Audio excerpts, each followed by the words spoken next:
It's back. Langers and Tubbs. Evening, Langers. Good evening, my friend. Good evening. Back again. We're back. Episode 4, I think. Is it? Maybe it is. 4 Maybe or it 5. is. Hey, in honour of the great Keith Senior, the legendary great Keith Senior, that has just finished the. Well, I don't know if he's finished actually. Has he finished? I don't know, mate. There's rumours he might be on his way as we speak. The grueling Marathon des Sables. The toughest endurance race in the world. The toughest. By all accounts, that's what they say. He's close to finishing. We've decided to change his names. This is Shake Rock and Roll, and I'm Shake It All About. Just in honour of the one and only, the legendary Keith Senior. And I think, can we hear something? I think he's on his way. He might be just coming around the corner, he might be finishing it. Is he here? Here it comes! Oh, he is, the big man, the legendary. Featured in bits. Oh, mate, what? There he is. I made it. Take a bow, we'll take a bow. The man himself. You finished. What's happened? What's it been like? What an honour to be greeted by the Shakes. This is Shake Rock and Roll. Hey, no expense spared here, mate. No expense spared. Wow. A bit late there, mate. You want to talk us through it? Do you want me to give me a mic so I can talk into it? I need to take control now. Steady on, mate. Steady on. Gets upset, doesn't it? Yeah, it was a great opportunity to experience the Sahara Desert. It was, like I say, it was an experience. I did six days of the marathon. The longest day was 92 kilometres, which took me 24 hours to do. So as you can imagine, 24 hours on my feet through the night, no sleep, just stopping off for food. But my feet are in blisters. I'm blistered up to buggery, and but it was an experience. I've ticked a box, and that's the last time I'll ever be doing that. Hey, but Keith, so Sir Randolph Fiennes. Ralph Fiennes. Ralph Fiennes. Ranulph Fiennes. You've heard it here first, sorry. Sir Ranulph Fiennes has just become the oldest Briton to complete it. 71 years old. 71 years old. Oh, wait a minute, it says here, you've got the title of being the baldest Briton to compete. Is that true? The baldest? Correct. I could have done with this when I was out there. What about the feet, mate? How's the feet? Awful. It was the feet that destroyed me. I was okay. Fitness-wise, it wasn't that difficult because it ended up just being a trek. Mountainous, everybody thinks you do the Sahara Desert, you think it's going to be all sand. But it was mountainous, real rocky, rough terrain for most of the time. But yeah, the feet absolutely in bits by the end of it. And it only gets better. London Marathon this weekend, so strapping the feet up. I'm going to be seeing the physios. I'll see Kat, not Mick. But definitely need to get my feet strapped up for this weekend. Well, huge respect for doing it, Keith, and I'm sure everybody involved with Walking with the Wounded charity would be thrilled to bits that you completed the challenge. And as I say, loads of respect from people on Twitter. I've had tweets coming in sending the respect, massive respect to Keith from Richard, Paddy. We've had all sorts of tweets coming in, and loads of people donated as well, so I'm sure it's a proud achievement for yourself, but again, everybody will be behind you 100%, and I'm sure there will be this Sunday as well for London Marathon. How long did it take you, did you say? In total, the time-wise, it took me about 58 hours. How come you're not looking like you're sweating? You've just finished here. Have you just finished here? It's took me that long to do. Jesus, I did 2 weeks ago. I'm going to say, listen, I hope you do the London Marathon a little bit quicker. Do you want to borrow me hat? I should be back for. Do you want to borrow I should be back to training on Wednesday. Do you want to borrow the tea towel? It's going to be an hot day. I don't think I'll need it for the London Marathon.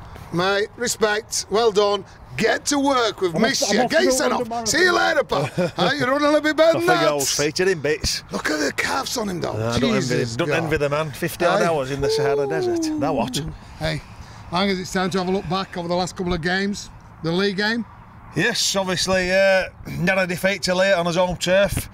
I thought on the day, I thought we had him. Second half, nipped in front with 2 points. And then conceded probably 3 or 4 absolute gimme tries. Don't get any easier tries than that all season, really. As I say, very disappointed. I think we thought we could have won that game. We were confident going into the game. Gave him a real test, and it just shows, you know, that the league's not as cut and dried as what people think. I think we've got a big say in that. And we have, haven't we? I mean, they're full time, and they've got people like Gareth Hawke and people they're all ranting and raving about. But we did push them close, and we should be massively, you know, respected for that. But you know, with them we come up against a very, very tough Super League team in Hull. How do you think that went? Yeah, we played against Hull. I think they started well. I think the corner's a bit cold at the start. They had some big forwards. There, you know, I spoke to a couple of their lads after the game, and they had a lot of respect for us going into the game. They saw that we were a good side, and they knew that they couldn't take us lightly, and they had to start the game strongly, which they did. I think the court was a little bit cold, as I say. Middle at Park, I think they had some big boys, and it took us a while to get to grips with that. But I think letting 22 points in unanswered, and then we came back second half. I think if Scottish try, you know, if you get a bit of luck with them, sometimes they're given. That makes it 22-18, and I think we've got the momentum, so it could have gone either way from that point. You know, and I agree with you. The boys were disappointed when we did the review a little bit, that we're letting 4 tries that were on line D, and we've been really strong at that. So, you know, we took a lot of positives out of it. Going to this week's game, again, is a massive, massive game for us, mate. What are Halifax going to throw at us? This is the big one, I think, for me. This is a big one, coming off back of that Challenge Cup. We've got Halifax this week at home on his own turf, and it's a 4-pointer, as I say, really. If we win, we go 6 clear. If they win, then they're within 2 of us. So it's a massive game for us. I think they've got a big set of forwards. They're gonna bring it to us down middle at Park. I think they'll look to a little bit of footage from Hull and probably fancy themselves, but I'm sure we'll be ready to match them all guns blazing. And as I say, it's a massive game for us, and it's one we're really, really looking forward to. A couple of questions here for you, mate. How's the injury? How's the fitness? How we're looking for yourself personally? Yeah, not too bad. Knee's coming on really well. Knee's improving every week. Obviously, I hit the ground running against Oldham. That was my first game, and I've not done much running before that. Not done much pre-season, so I'm getting back into it now. Why didn't you go with Keith? Why didn't you do the marathon? Well, I could have done, yeah. Could have done. In hindsight, yeah, it would have been a good bit of training for me, unfortunately. I don't think you'd let me go though, would you, really? Won't give me time off work, but yeah. You could have done Langers and Tubbs in there, out there. I don't know if his budget stretches that far, I'm not sure. Looking at these props. But, you know, hopefully we've got a couple of people coming back. Nozzer, who will sadly miss last week. James Davies got a chance of playing. So we've got a few people freshening up. Tonka's going to be gutted that he's missing against his former club. What's he been saying? No, I'll be devastated, mate. Yeah, he's still got a few old friends at the club and probably a few scores to settle himself, I think. And yeah, he's really disappointed to be missing that one, is Tonka. But he'll be back for Bradford week after, which is a massive, massive boost for us. I think we missed him a little bit at weekend. They had some big boys down middle, and Tonka's been one of our best this year in front row. So I think we did miss him, and it'd be great to have him back in a couple of weeks' time. Next week. It's only got this is the last one. This is the last one. What about Baz? Chaplain Baz has tweeted that he thinks we will still finish in the top 4. I hope he's had a word with the man upstairs. What do you reckon? Well, yes, I think we will. You're willing to take any help that's given to you, really, and I think if Baz can put a few good words in with the man upstairs, and that'll put us in good favour, then so be it. Beautiful.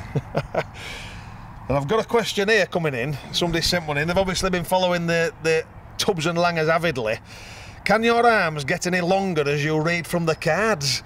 And that's aimed at you, Tubbs. Well, they must have been looking at you. And I'm not funny, but you see, we've got no cards now, we've got no mics, we are improving, we've got no hats. You know, it's all, every week it's just getting a little bit better, hasn't it? You know, the eyesight's maybe just, it's let me down a little bit at times. Can we get him some gigs? Can we get him some gigs? I've got some, but I can't find them. You know what I mean? Unless they're not under my nose, I've no chance of finding them here. What's all this about doing a bit of moonlighting? Miss Alabama. Miss Alabama? Miss Alabama? I've no idea about that. I don't know where that's come from. Google Jamie. Oh, it's here. Yeah, Google Jamie Langers, and your alter ego appears. Right. That's first I've heard of that scrub one. Up well. Miss Alabama. Oh, I've no idea. I might have to get Jamie Googling. Langler, get Googling. I'm not What's one of all these that about? Are you crossing, changing, what? Well, I've no idea. It could be a bit of moonlighting. It could be a Caribbean Rugby League for me there. The old Miss Alabama beauty queen. I don't know. We'll have to wait and see. Just on a couple of final notes, I would like to say massive thank you to Seaton Rangers, who looked after a couple of our supporters, Martin Brooks and that. They fed them, they transported them to the games and that when we were up there a couple of months ago, and I'm not sure that you've had the press that you deserve. That is what's great about the great game of rugby league, is that people, amateurs, all pulled together with a family, and you know, Martin's in a wheelchair and Seaton Rangers looked after him. It's just typical of the people up in Cumbria. I love the place. There's the Kell Rugby League club up there that, you know, we've got a massive affiliation with. So well done to Seaton. Thank you very much for looking after a couple of our fans. That's it. And just another note here, obviously from another concerned spectator of Langers and Tubbs. People are really concerned about the fence. Has there been any updates in the local news? Yes. Quite worried about it. Listen. The garden fence. I don't know if you watched last episode. It's back. It's up. A few gusts of wind and it blew his fence down. So well, it's back up actually. What happened? I got a quote. You're not going to believe this. I asked somebody to give me. It came back at 100 quid. Come patch it on it. Come patch it. There's a few lads in here, a few joiners and a few brickies. Yeah, something like that. But I thought, oh, listen, it's all about local community. I asked the local fence man to come in, you know. Local fence man. The local joiner came in. Hey, what about the quote? He says it'll take him half an hour, 45 minutes. 100 quid. 100 quid. 100 quid. Must be a wrong so job. I listen, as I did, you know, as we do here, and I've got the gardener pops round. I says, hey, up. I said, you've got a gardener. It's a lovely gardener. Oh, you've actually got a gardener. I've got to have a gardener, mate. Must be living well. Must be living well. I just, well, no, in that, it's just that I didn't get enough time at home. You know, I'm always doing things and that. So, yeah, well, that's another good point. But actually, I got the gardener round and he says, listen, I'll throw that back up for you, 20 quid rate deal. Oh, hey, but if you want to know my gardener, Ian Gardner, top man. If you want to know any more about him, hey, good quotes as well. So, hey, top man. Hey, just the last thing again is that we need more questions. You know, we're having a bit of fun, we're having a bit of a crack. We look all right sometimes, don't we? I don't know what we've got on tonight, but we're shake, rocking and rolling. But any more questions, Twitter us, follow us, get behind us, and let's just fire the questions. Anything that you want to answer, we will answer. Correct. And speaking of questions, we've got one here. Might be a bit vague, so you might have to explain it a little bit. Is it true that your wife has scored more hat-tricks than you? Well, it's actually probably true that everybody scored more hat-tricks than me, because I think I scored in 389 games. I probably scored 56 tries, so you can imagine I was a bit of a try-scoring machine. I probably had more drop goals. Set a few up there. Yeah, well, I made people look good, like Keith Sean here and people like that, you know. Well, Darryl Powell's and all that. You sparked his career, basically, and taking all the credit for his career. So we did, but what happened, we're playing in a touch competition, and I got asked to referee. The wife scored an hat-trick, I can't believe it. And then she was going over for a fourth, and I thought, well, I'm not having that. That's got to be a foul pass. It was definitely a foul pass. I went to the video ref. The video ref, well, it wasn't there, but I made the final decision. So, yes, she scored one more hat-trick than me, which takes some believing. I scored a big, fat 0 hat-tricks. Same for me, unfortunately. It's time for you, Langers. Well, it's all over for me, mate. There's still time. It's time to go. You've liked us, Langers and Tubbs, tonight. Join us in a couple of weeks. See you soon. That's it. Join the journey. #.